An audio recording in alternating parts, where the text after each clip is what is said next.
hiyo ya naibu wa rais. Sijui ni hali ya kuonea mavipi. Unajua sasa, now that is where we part ways, because you know security matters. You cannot subject them to propaganda, you know, and gossip and all those kinds of things. First of all, as a rule of thumb, I tell you, my brothers and sisters, you know this for a fact. You also want a responsible minister of interior in your country. When investigations are going on, as a rule of thumb, and our DCI is here, we have agreed in the security sector. We don't run sideline commentaries when investigations are going on, because then we interfere with the work of the officers who are, doing the investigations. The matter of the rivulets, some investigations are going on. We've already taken some people to court, and we are continuing to look for more information so that we get to the very bottom of the matter. But the process of punishment has begun. We will present the information we have, and our officers will present the information they have, and then the courts will decide who is right and who is wrong. And I don't want to comment more about that. On the matter of the Venezuelans, you know, these are two institutions, two independent institutions. You forget one thing. The Office of the Inspector General of Police under the law is an independent office, and the IEBC is an independent institution. The two institutions come together and look at an issue like the one of the consultants or people who have been hired to do the work they are doing. In their wisdom, they take a decision, and all the issues involved have been explained and sorted out. And they agree that we have now explained all the gray areas on this matter. We are on the same page. Let us move forward. And they decide responsibly, I believe as responsible people, that let us not engage in press commentaries that are going to affect the conduct of the general elections. Why would we want to go back to them again and tell them, okay, so what happened? How many cups of tea did you take during that meeting? Who said what, and so on? Let's trust our Inspector General Police. Let's trust Mr. Jebukati, the chairman of the IEBC, on the decision they took on that matter. I am satisfied myself when I was briefed by the decisions of the Inspector General of Police, and we are fine. And then he has briefed us on the conversations he had with the IEBC on the matter. We are satisfied completely with how they resolved the matter, and we believe that is the responsible way of managing these affairs. Let us proceed now to another matter. On the issue of the house of the DPP, again, it applies to what I told you earlier. I don't want to make sideline comments now when a matter as sensitive as that has happened.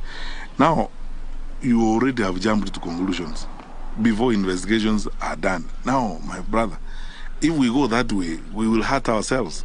Let us always be focused. When something has happened, we have competent officers, we have competent teams. They come up, they investigate the matter, wanachunguza, wanatafuta ukweli mahali huko.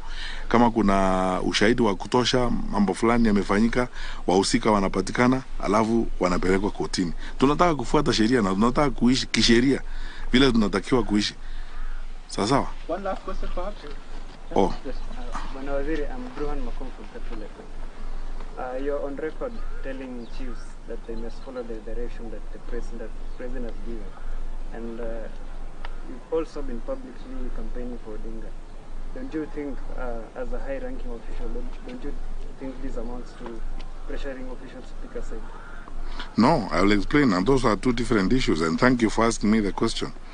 Number one, and I repeat it again, in a society of our kind, and all societies around the world, leadership is organized in the manner in which our leadership is organized.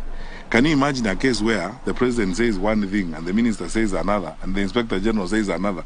We don't want chaos in our society. In the security sector, when it comes to policy and implementation of government policy, we queue behind the president. That's what I've told chiefs. If the president says 100% transition from primary to secondary, and I want every child in school, how can you not do it in your location when you are a chief and the president has said that?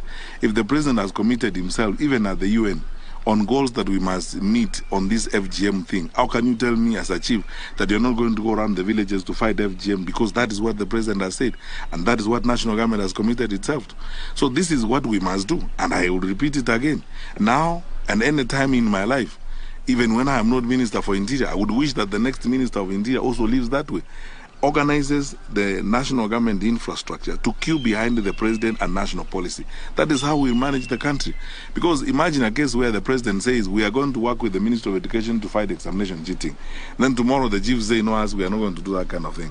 What kind of country are you going to have? So that is what I meant when I tell chiefs, and I tell them even to this day, on national policy, and when the president takes a decision on the matter and the president spells out a position, I am the first to queue behind my president, and I'm followed by my colleagues. That is how it is going to be, and that is how it should be, for us to have an orderly environment.